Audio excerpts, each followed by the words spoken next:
Hello everyone, this is Sajid Khod and I welcome you all to my channel Creative Tutorials with a very big heart. Dear children, today we are on practice set 13.2 of our 13th chapter by name Congruence of Triangles, which is given on page number 87. Here we have two questions basically. In question number 1, we have 3 sub questions, and then separately we have one question additional, that is question number 2.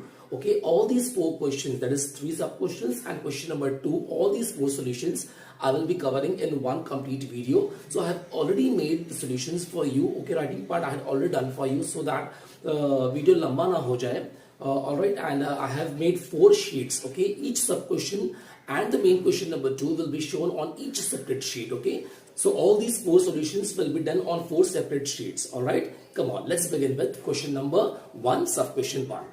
Alright, the question is, in each pair of triangles given below, parts shown by identical marks are congruent.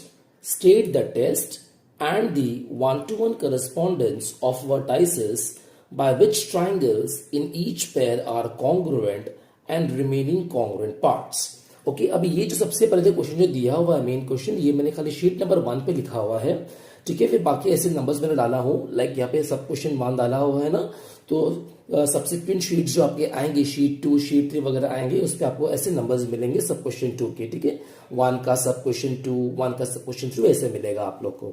Alright, अभी आप देखोगे इस question के अंदर आपको 3 सवाल पूछे हैं उसने. एक तो पूछा है कि स्टेट द टेस्ट, बराबर. दूसरा 1-to-1 करस्पॉन्डेंस. तीसरा रिमेनिंग कॉन्ग्रुएंट पार्ट, जो 3 पार्ट्स मैंने अंडरलाइन किए हुए हैं. तो first we have to show that by what test और by which test okay these 2 triangles become congruent. ये हमारा मेन फिगर है. ओके, दूसरी बात ये हो जाती है कि उनके अंदर 1-to-1 करस्पॉन्डेंस कौन सा है. तीसरा, उनके जब दोनों ट्राइंगल्स कॉन्ग्रुएंट हो जाएंगे तो उनके रिमेनिंग कॉन्ग्रुएंट पार्ट्स कोई अगर है तो वो भी बताइए. ऑलराइट, तो ऐसा 3 in 1 क्वेश्चन आप बोल सकते हैं कि 3 क्वेश्चंस को उसने एक ही में डिवाइड कर लिया है. अभी आप देखोगे हर क्वेश्चन के लिए मैंने कुछ फिगर्स को ब्रेक किया हुआ है ताकि आपको समझ में आए अच्छे से. ऑलराइट, ये आपका मेन फिगर है जहां पर मैं क्वाड्रिलैटरल दिख रहा है MSTB. ओके, ये हमको दिख रहा है क्वाड्रिलैटरल. और अगर मैं इसको ब्रेक करूं, फॉर एग्जाम्पल इसको सेपरेट करो, तो ये डायगोनल जो MT जो दिख रहा है ना आपको, ये क्या कर रहा है, this is dividing this quadrilateral in 2 triangles, right. So what I have done here, I have separated these 2 triangles. You can see in this second figure. Okay, यहाँ पर आपका MST जो ये वाला पार्ट है जो यहाँ दिख रहा है आपको, और जो ऊपर वाला पार्ट है MBT ये आपको यहाँ दिख रहा है. ऑलराइट, अब सवाल ये उठता है जब हम कॉन्ग्रुएंस वाले ट्राइंगल्स का, जब भी हम कॉन्ग्रुएंट वाले क्वेश्चंस करते हैं, आपको याद होगा इन माय प्रीवियस वीडियोस मैंने कहा था हमेशा आप 1-to-1 करस्पॉन्डेंस के हिसाब से ही चलना. जब भी आप 1-to-1 करस्पॉन्डेंस के साथ चलोगे ना तो आप कभी भी रॉन्ग नहीं जाओगे. ऑलराइट, अगर आपने 1-to-1 करस्पॉन्डेंस से अगर नहीं बढ़े आगे तो आपका कॉन्ग्रुएंसी प्रूफ तो हो सकता है, लेकिन chances are very high that you might go wrong, you might make some mistake somewhere और द अदर. ओके, तो इसके लिए मैंने उसका ख्याल रखते हुए मैंने क्या किया है, हर फिगर को ब्रेक कर दिया है आप लोग के लिए, और 1-to-1 करस्पॉन्डेंस के साथ में मैंने पूरा सोल्यूशन बनाया आप लोग के लिए. ऑलराइट, अब देखते हैं 1-to-1 करस्पॉन्डेंस कैसा है. जैसे कि देखो अभी आपको फिगर 3 दिख रहा है, बराबर. अभी ये और ये अगर मैं एक के ऊपर अगर रख दूं तो सुपर इंपोज नहीं होगा, ओवरलैप नहीं होगा ये, बराबर ना. तो इसका मतलब मेरा एक ट्राइंगल जो है, सपोज ये मैं MST वाला ट्राइंगल अगर मैं स्टेशनरी रखता हूं जो मेरा यहां दिख रहा है, तो ऊपर वाले ट्राइंगल को मुझे घुमाना पड़ेगा मेरे को, बराबर. जब मैं इसको घुमाऊंगा, ऑलराइट, तब वो ट्राइंगल मेरा कुछ इस तरह से जब आ जाएगा, तब ये मेरा एक ट्राइंगल दूसरे ट्राइंगल के ऊपर बराबर ओवरलैप हो जाएगा, बराबर ना, सुपर इंपोज हो जाएगा. तो जब ऐसा हो रहा है तो क्या होगा, अब आप देखोगे कि मेरा वर्टेक्स M जो है और ये वर्टेक्स T, ये दोनों सुपर इंपोज होने वाला है, ओवरलैप होने वाला है. तो यहां मैंने लिखा हूं कि M और T मैच हो गया मेरा. उसी तरह सेकेंड वर्टेक्स मैंने S लिया हुआ है जो राइट एंगल है, तो मेरा वर्टेक्स S और वर्टेक्स B ये दोनों जो है, ये दोनों मेरा मैच होने वाला है या ओवरलैप होने वाला है. तो मेरा सेकेंड वर्टेक्स यहां पे आ गया. और तीसरा मेरा बचता क्या है, मेरा बचता है वर्टेक्स T और वर्टेक्स M. तो वर्टेक्स T और वर्टेक्स M मेरा मैच होने वाला है या ओवरलैप या सुपर इंपोज होने वाला है, बराबर. तो यहीं पर मुझे समझ में आ रहा है, मैंने पहले ही यहाँ पे 1-to-1 करस्पॉन्डेंस निकाल लिया है ठीक है। तो 1 to 1 करस्पॉन्डेंस मेरा क्या हो रहा है, मेरा MST और TBM, ओके, ये है मेरा 1 to 1 करस्पॉन्डेंस। और इसके तहत मैं सेम ट्रायंगल्स बना रहा हूं। अब इसके लिए मैं MST अगर चलूं इस सीक्वेंस में, तो यहां पर मैं TBM ये सीक्वेंस में चलूंगा, तो मेरा एक ट्रायंगल बन रहा है, ट्रायंगल MST और ट्रायंगल TBM। तो 1 to 1 करस्पॉन्डेंस मैंने यहीं पर दिखा दिया, ओके। अब देखते हैं कि हमारे ये दो ट्रायंगल्स जो हैं, जो इनसे बने हैं, ऑलराइट, वो कॉन्ग्रुएंट कैसे होते हैं, ऑलराइट। चलो, so now in triangle MST and triangle TBM, my hypotenuse MT is congruent to hypotenuse TM, बराबर ना। ये देखो, ये MT और ये TM, ये दोनों भी हमारे इन दो राइट एंगल ट्रायंगल्स के क्या है, हाइपोटेन्यूज है, और दोनों भी जो एक कॉमन है, बराबर ना। आपको यहां दिख रहा होगा, बिकॉज यहां मैंने ब्रेक कर दिया है समझाने के लिए आप लोग को। आपका मेन फिगर ये है जहां पर आपका MT या TM ये दोनों भी कॉमन है, बराबर। ये हाइपोटेन्यूज दोनों राइट एंगल ट्रायंगल्स के लिए कॉमन है। So we got this step that hypotenuse MT is congruent to hypotenuse TM and it is common side, alright. अब आता है हमारा side SM is congruent to side BT, जो already हमको given है। देखो यहां पर ग्रीन मार्क से आपको दिख रहा होगा, जो मैंने इधर भी बनाया है ग्रीन मार्क से और इसके अंदर भी बनाया था, कि समझ में आया आप लोग को, alright. So my side SM is congruent to side BT, SM is congruent to side BT। देखो चूंकि मैं यहां से SM यूं चला ऊपर, तो इधर ही मैंने BT ऐसा आया। क्यों, मुझसे गलती नहीं हो रही है, बिकॉज मैंने 1 to 1 करस्पॉन्डेंस का ख्याल रखा हुआ है, ऑलराइट। तो अभी हमको एक हाइपोटेन्यूज कॉमन साइड्स वाला मिल गया कॉन्ग्रुएंट, एक हमको साइड वाला मिल गया। तो हमने एक टेस्ट पढ़ा है ना पिछले वीडियो में बच्चों, कि हाइपोटेन्यूज साइड टेस्ट भी एक टेस्ट होती है दो ट्रायंगल्स को प्रूव करने के लिए कि वो कॉन्ग्रुएंट है। सो therefore triangle MST becomes congruent to triangle TBM by hypotenuse side test, okay. एक तो हमारा ये पार्ट हो गया। तो टेस्ट वाला हमने यहां देख लिया, 1 to 1 करस्पॉन्डेंस वाला हमने यहां देख लिया, ओके। चलो अभी थर्ड पार्ट क्या बाकी रहता है हमारा, रिमेनिंग कॉन्ग्रुएंट पार्ट्स। अभी हमने 1 to 1 करस्पॉन्डेंस दिखा दिया बच्चों यहाँ पे, बराबर। ट्राइंगल्स दोनों कॉन्ग्रुएंट है, कौन से टेस्ट से कॉन्ग्रुएंट है वो हमने कर लिया है। अब हमारा आता है रिमेनिंग कॉन्ग्रुएंट पार्ट्स। तो भी आपको दिख रहा है यहाँ पे side ST is congruent to side BM। ST कहां पर है देखते हैं, यहां पर देखो ये ST है और ये BM है, बराबर ना, बिकॉज ये सुपर इम्पोजिट हो जाएगा, तो ये ST और ये BM जो है कॉन्ग्रुएंट हो जाएंगे, बराबर। तो हम क्या लिखने वाले हैं, corresponding sides of congruent triangles. ये प्रॉपर्टी हमने पढ़ी है ना बच्चों, कि जब भी दो ट्राइंगल्स कॉन्ग्रुएंट होते हैं तो उनकी करस्पॉन्डिंग साइड्स कॉन्ग्रुएंट होते हैं, उसी तरह उनकी करस्पॉन्डिंग एंगल्स भी कॉन्ग्रुएंट होते हैं, okay. So with that property we have got this, that side ST is congruent to side BM by corresponding sides of congruent triangles, alright. चलो अभी और क्या बचता है हमारे पास, अभी हम देखने अगर जाएंगे तो साइड तो हमको एक मिल गया था ना, एक तो हमको हाइपोटेन्यूज कॉन्ग्रुएंट मिल गया था जो कॉमन था, एक हमको यहाँ पे ऑलरेडी जो ग्रीन मार्क में दिख रहा है ये कॉमन था। थर्ड साइड जो है वो सिर्फ ये वाली बची थी जो हमने यहाँ दिखा दिया अभी। अब बचते हैं एंगल्स। अभी एंगल देखो, यहाँ पर हमको दो क्वेश्चन में जो है हमको दोनों भी राइट एंगल एंगल्स है, ये बताया हुआ है। तो एक पैर तो कॉन्ग्रुएंट हो ही गया है, मतलब और दो एंगल्स के पैर आने वाले हैं। तो एंगल SMT मैंने पहले ले लिया हूं, तो एंगल SMT की तरह देख, तो SMT मैंने ये एंगल को पकड़ा हुआ है। तो एज पर 1 to 1 करस्पॉन्डेंस में कैसे चलूंगा, BTM, यहां से ऊपर गया फिर नीचे को उतरा, इधर भी वैसे ही करूंगा, यहां से ऊपर को जाऊंगा फिर नीचे उतरूंगा, ओके। तो angle SMT is congruent to angle BTM, और रीजन क्या होगा इसका, corresponding angles of congruent triangles, because ये ट्राइंगल्स हमने कॉन्ग्रुएंट बता दिए हैं, ओके। अब तीसरा पैर क्या बचता है, ये एंगल और ये एंगल बचा है हमारा। तो मैंने लिखा हूं एंगल STM मैं राइट से चला, मैं यहां से चला towards right and then I went up, तो STM उसी तरह मैं इसमें भी करने वाला हूं।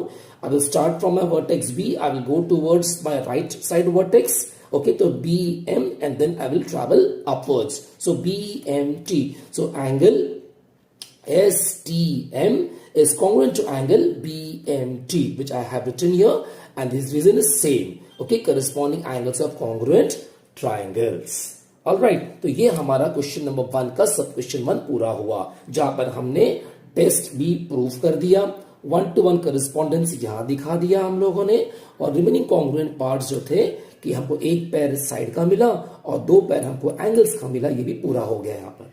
आई hope that the entire solution is clear to one and all. Perfect. Let's move to question number 1, sub question 2 which is given on sheet number 2। ये शीट नंबर 1 है, अब हम शीट नंबर 2 पे चलेंगे। चलो, अभी हमारे पास शीट नंबर 2 के ऊपर हमारा सब क्वेश्चन नंबर 1 का सब क्वेश्चन 2 का पूरा सोल्यूशन है। ओके, अब ये फिगर जो है हमको दिया हुआ टेक्स्ट बुक ने, ऑलराइट, और इसको मैंने आपको दिख रहा है कि ब्रेक किया हुआ ताकि आपको समझ में आए। अगर इसको मैं अगर अलग अलग कर दूं इन दो ट्राइंगल्स को तो कुछ इस तरह का दिखेगा।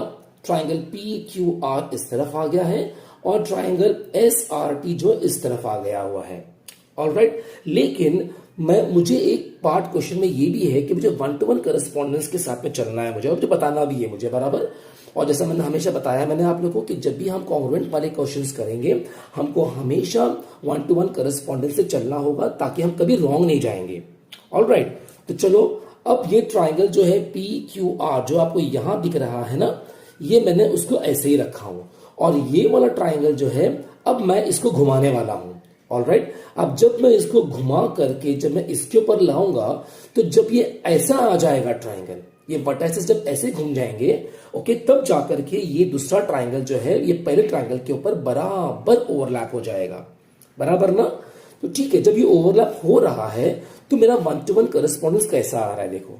सबसे पहले मैंने वर्टेक्स पी की बात की हुई है, तो वर्टेक्स पी के साथ में वर्टेक्स टी बराबर ना, जब ये ट्रायंगल और मैं अंदर घुसा दूंगा इसके ऊपर तो ये बराबर इसके ऊपर आ जाएगा, ये इसके ऊपर आ जाएगा, ये इसके ऊपर आ जाएगा, राइट बच्चों। तो वर्टेक्स पी और वर्टेक्स टी ये मैच हो गए हैं अभी। देन उसके बाद में आया हूं, इस पर आया हूं, तो वर्टेक्स आर और वर्टेक्स आर ये कॉमन रहने वाला है। फिर मैं आया हूं यहां पर, तो वर्टेक्स क्यू और वर्टेक्स एस जो है ये दोनों ओवरलैप होने वाले हैं या मैच होने वाले हैं, ओके। तो यह मेरा बन गया 1-to-1 करस्पॉन्डेंस, ठीक है। तो मेरा यहां क्या बन रहा है, मैं ये सीक्वेंस पकड़ रहा हूं पी आर क्यू, तो P R Q is in 1-to-1 correspondence with T R S, okay. तो यहां से ट्राइंगल मुझे मिल रहा है पी आर क्यू, यहां से मुझे ट्राइंगल मिल रहा है टी आर एस। और आप देखोगे बच्चों यही चीज मैंने यहां पर यूज की हुई है, ठीक है। सेम ट्राइंगल मैं ऐसा यूज कर रहा हूं, इसके पी आर क्यू है, अगर मैं पी क्यू आर लिखूं यहां पर और इसको चेंज ना करूं, इसको ऐसे अगर रखूं तो मेरा आप देखो 1-to-1 करस्पॉन्डेंस मेरा डिस्टर्ब हो जाएगा यहां पर, बराबर ना, जो हमको प्रॉब्लम नहीं चाहिए आगे। चलो अब देखते हैं। So in these two triangles side P R is congruent to side T R is given to us, right ना। वहां वेयर इज पी आर, ये देखो आपको दिख रहा है, ये एक आइडेंटिकल मार्क है, ये एक आइडेंटिकल मार्क है, ये दोनों मार्क जो है सेम है, जो ये बता रहे हैं हमको कि साइड पी आर और साइड टी आर ये दोनों क्या है, कॉन्ग्रुएंट है और ये वो गिवन है, बराबर। तो चलो एक साइड मिल गया हमको। अब देखो angle P R Q and angle TRS, these two angles are congruent। अब यहां पर हमको फिगर में दिया हुआ नहीं है, लेकिन मतलब दिया हुआ नहीं, मैंने बोलने का मतलब ये है कि कोई आइडेंटिकल मार्क से बताया नहीं हमको उन लोगों ने, लेकिन हमको क्वेश्चन में इनडायरेक्टली दिया हुआ है ना।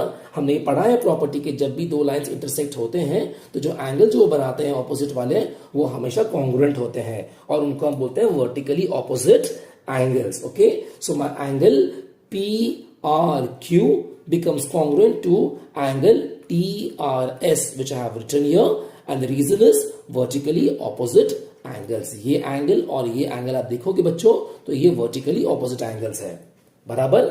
उसके बाद side QR is congruent to side SR। देखो ये QR और SR आपको दो आइडेंटिकल मार्क्स दिख रहे हैं यहाँ पर ग्रीन कलर में, बराबर। क्वेश्चन हमको दिया हुआ है। सो साइड QR जो है कॉन्ग्रुएंट है साइड SR को, बराबर, और ये भी हमको गिवन है। इसका मतलब क्या हो गया, हमारे पास एक साइड का पैर बन गया, एक एंगल का पैर आ गया और तीसरा साइड का पैर आ गया। That means we can see that triangle PRQ becomes congruent to triangle TRS by which test? Yes, you're right, SAS test, SAS test, okay.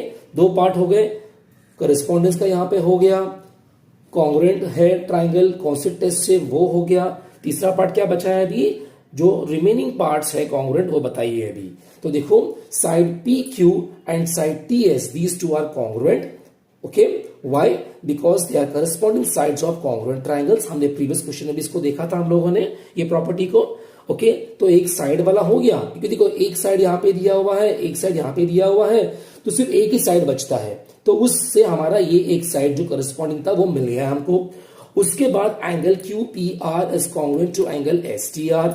एक तो यहां पर हमको वर्टिकली ऑपोजिट एंगल्स हैं ही, अब ये दो हमारे बाकी है, बराबर ना, एक ये एंगल और एक ये एंगल, इस ट्राइंगल की बात कर रहा हूं, और इस ट्राइंगल के अंदर ये वाला हमारा वर्टिकली ऑपोजिट एंगल में था, तो ये एंगल और ये एंगल बाकी है हमारा, बराबर। तो ये दो पैर्स भी हमको मिलने वाले हैं। तो एंगल क्यू पी आर, बराबर ना, यहां देखो एंगल क्यू पी आर जो मैंने ये सुपर इम्पोज करके दिखाया आप लोग को, तो क्यू पी आर जो है ये एंगल अब इस एंगल पे जाने वाला है, बराबर ना, तो ये एस टी आर हो जाएगा। तो angle QPR is congruent to angle STR, okay, और इसका रीजन क्या होगा?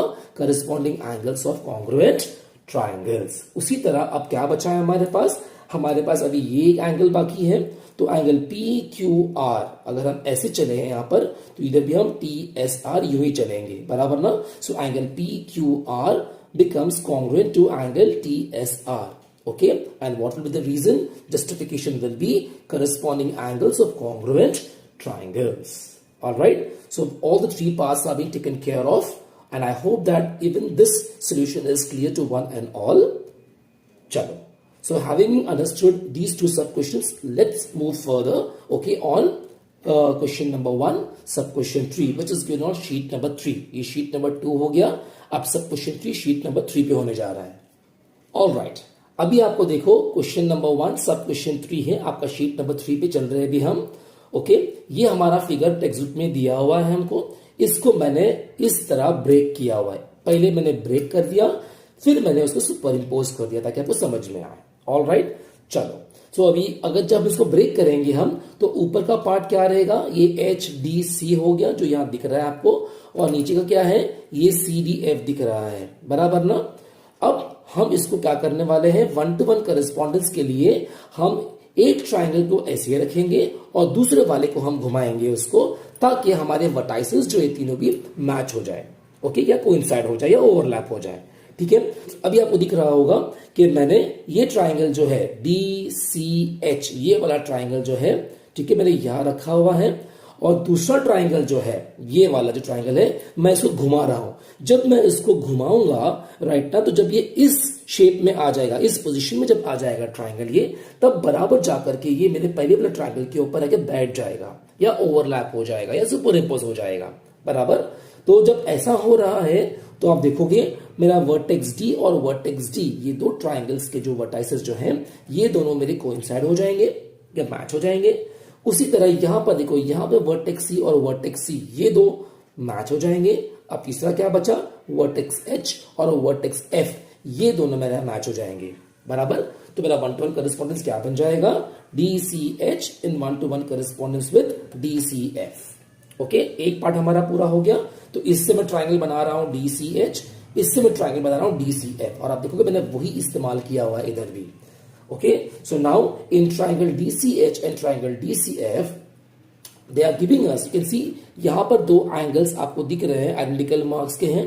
फिर इधर दो आपको एंगल्स दिख रहे हैं जो आइडेंटिकल मार्क्स के हैं, जो मैंने ब्रेक करने पे जो भी मैंने बताया हूं मैंने आप लोग को, और इधर भी जब मैंने सुपर इम्पोज किया इधर ही बताया हूं मैंने। और इन दोनों के अंदर देखो मैंने ये एक सिंबल बनाया हुआ है, जो ये बता रहा हूं मैं कि ये कॉमन साइड है दोनों ट्राइंगल्स के लिए। ओके, तो देखो अभी angle DHC is congruent to angle DFC it's given to you. चलो देखते हैं फिगर में कहां पर है एंगल DHC, ये वाला एंगल DHC, बराबर। ये नीचे का ट्राइंगल जो मेरा है मैं ये देख रहा हूं, ठीक है। So angle DHC is congruent to angle DFC, देखो एग्जैक्टली वैसा ही चल रहा है वो। ओके, तो ये दोनों हमारे कॉन्ग्रुएंट हो गए हैं और ये हमको दिया हुआ है, बराबर। दूसरा पैर क्या है हमारा? हमको दिख रहा है ये एंगल्स है हमारे, ठीक है। तो मैंने पहले लिया एंगल DCH, मैं ऐसा चल रहा हूं यहां पर, तो जाहिर सी बात है ये दूसरा ट्राइंगल मेरा सुपर इम्पोज हो चुका है, राइट। तो ये भी वैसा ही चलेगा, तो DCF आ जाएगा। So angle DCH is congruent to angle DCF, okay, और ये भी हमको गिवन है।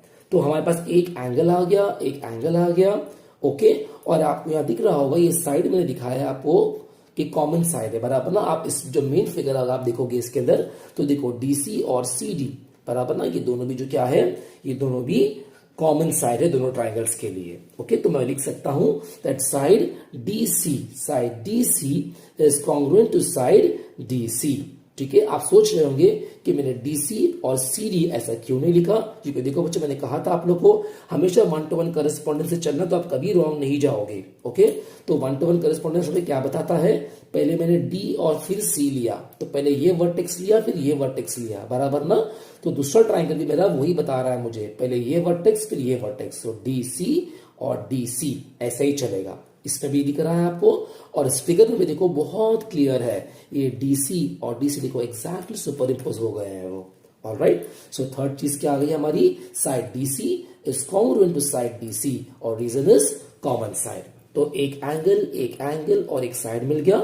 सो our triangle DCH becomes congruent to triangle DCF by angle side test, okay. दो चीजें हमने दिखा दी हैं अभी, 1-to-1 करस्पॉन्डेंस दिखा दिया हम लोगों ने, ओके। कॉन्ग्रुएंसी कौन से टेस्ट से हो रही है वो दिखा दिया हम लोगों ने। अब तीसरा पार्ट बचता है रिमेनिंग कॉन्ग्रुएंट पार्ट्स का, चलो। सो एंगल HDC किधर है, HDC ये वाला एंगल की बात हो रही है। तो इस ट्राइंगल में FDC हम यू चलने वाले हैं, बराबर। So angle HDC becomes congruent to angle FDC, okay, and the reason is corresponding angles of congruent triangles, because यहाँ पे हमने प्रूव कर दिया कि ट्राइंगल्स कॉन्ग्रुएंट है, राइट। अब होता है, अभी दो एंगल हमको ऑलरेडी बता दिया था क्वेश्चन में, तो एक एंगल जो बचा था वो दिखा दिया हम लोगों ने। अभी एक हमने यहां देखा था कि कॉमन साइड जो इनडायरेक्टली हमको दिया था, हमने वो यहां मेंशन किया था। इसका मतलब अब दो साइड्स के पैर बाकी है हमारे पास, अब हम वो दिखाएंगे, ठीक है।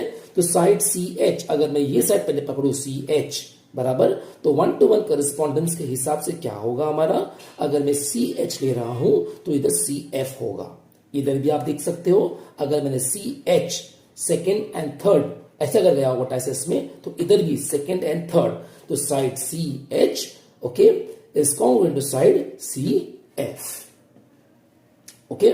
सो ये मिल गया हमको by corresponding sides of congruent triangles, okay. अब तीसरा क्या बचता है, साइड DH बचता है।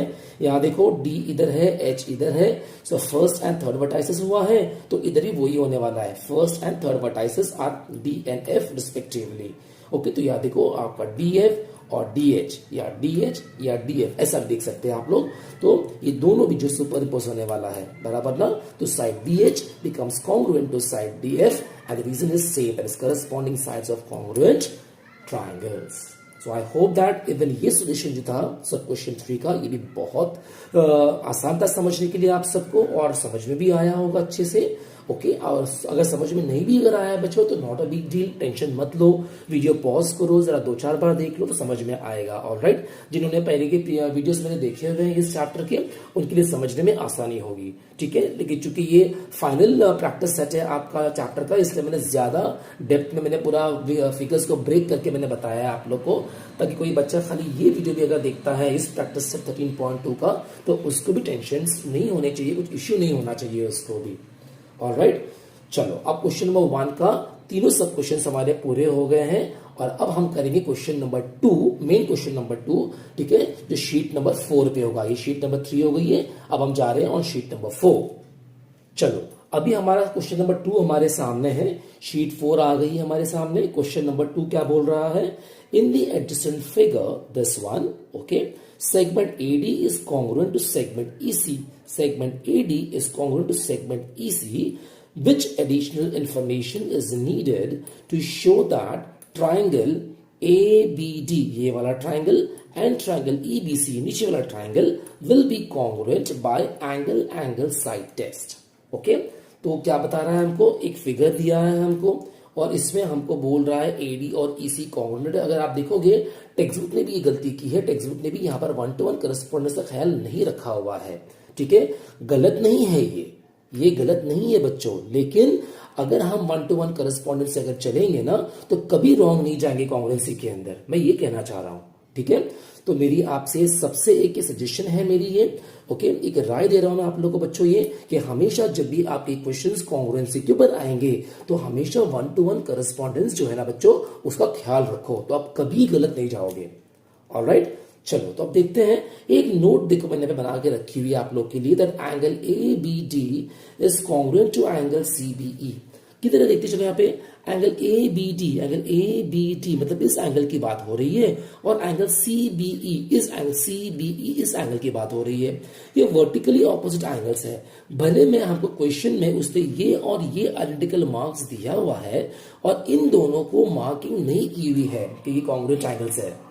ओके, तो आपको दिख रहा होगा इस फिगर में भले में उन्होंने हमको ये दो जो आइडेंटिकल मार्क्स नहीं दिया हुआ है, राइट, बट हमको उसने इनडायरेक्टली दिया हुआ है। क्यों? बिकॉज हमको दिख रहा है ये ए सी और डी ई बराबर ना, ये दो इंटरसेक्टिंग लाइन से अगर मैं इनको अगर एक्सटेंड अगर कर दूं और इसको भी एक्सटेंड अगर कर दूं तो ये दो लाइन से हमारे जो इंटरसेक्टिंग लाइंस है बराबर। और हमने ये प्रॉपर्टी पढ़ी है कि whenever two lines intersect, okay, whatever angle they make opposite angles they are always congruent. तो आप देखो यहां पर मैं वही बता रहा हूं कि यहां पर इन्होंने ये हमको इनडायरेक्टली दिया हुआ है, ठीक है।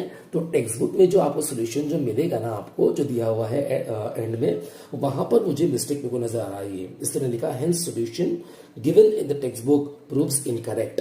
ओके, तो मैंने ऐसा एक बनाया है आप लोग के लिए जो मेरे हिसाब से एकदम परफेक्ट है। Alright, let it see now this figure, if I break this figure, right ना, तो ये कुछ ऐसा दिखने वाला है।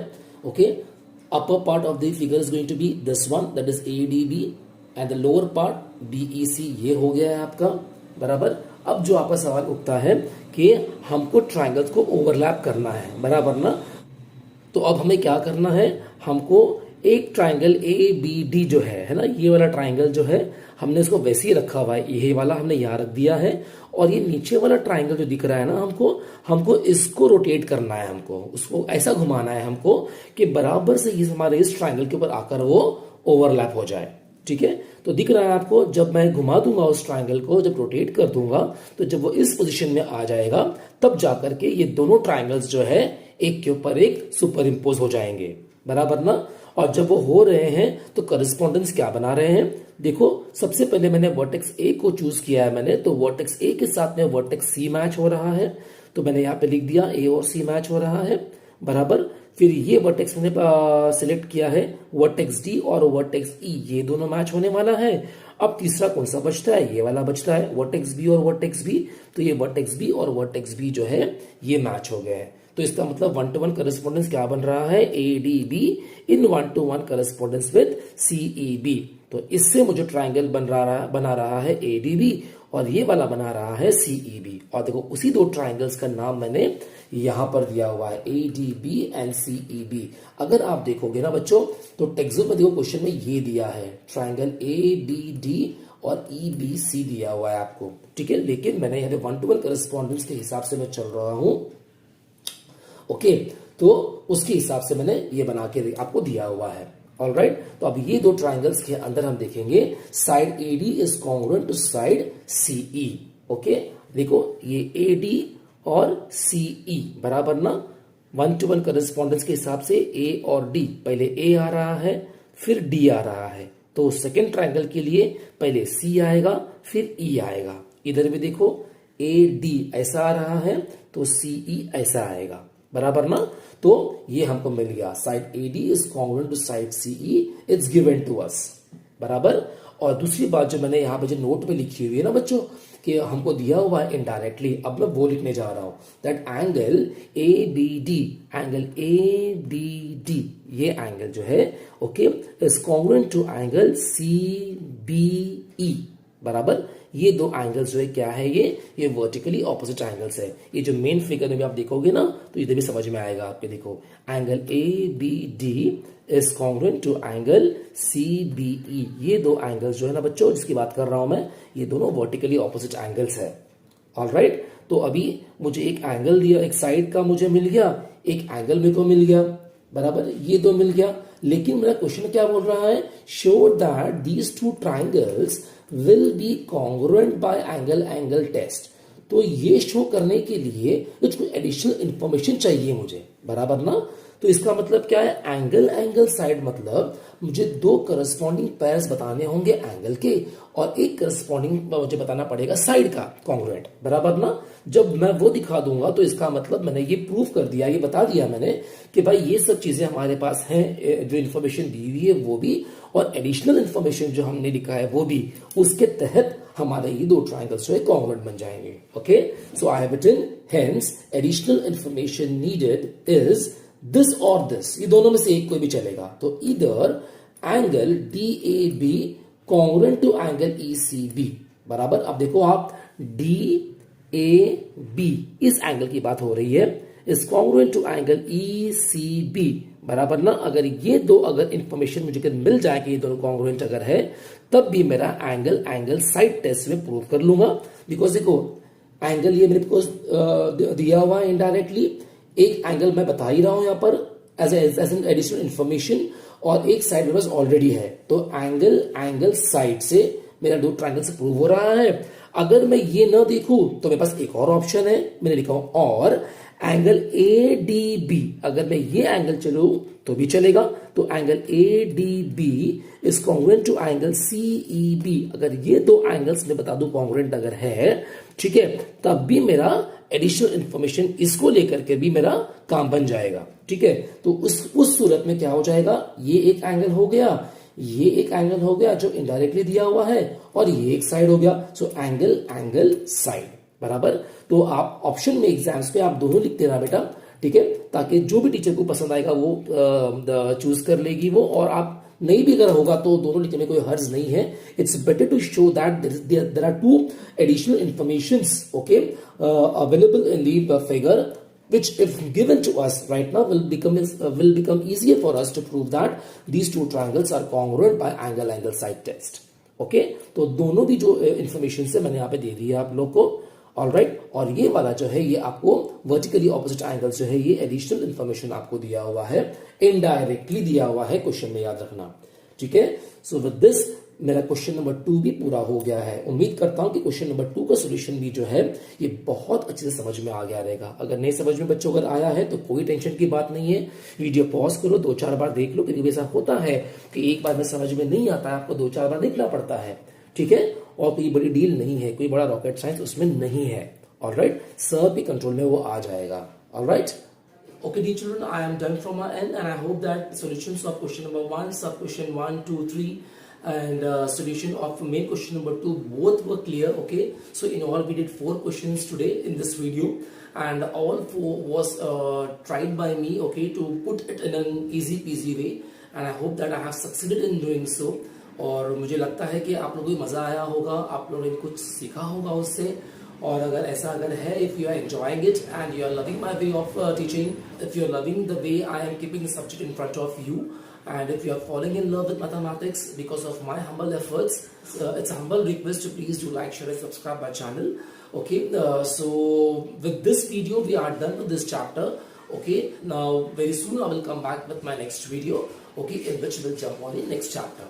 Okay, so take care, stay blessed, stay healthy, study well, okay, and now prepare for your exams also. Your exams are slowly coming near. Okay, so please don't do time pass, खेलो भी दबा करके, पढ़ाई भी दबा करके करो, ठीक है। 1 घंटा खेलोगे तो बहुत सफिशिएंट है बच्चों, ठीक है। और मैक्सिमम पढ़ाई का मैक्सिमम टाइम जो है आपका पढ़ाई में लगाओ, ठीक है, ताकि आपका कुछ नुकसान ना हो एजुकेशनल पॉइंट ऑफ व्यू से, ठीक है। चलो, so I love you all and see you soon in my next video. Till then, bye bye.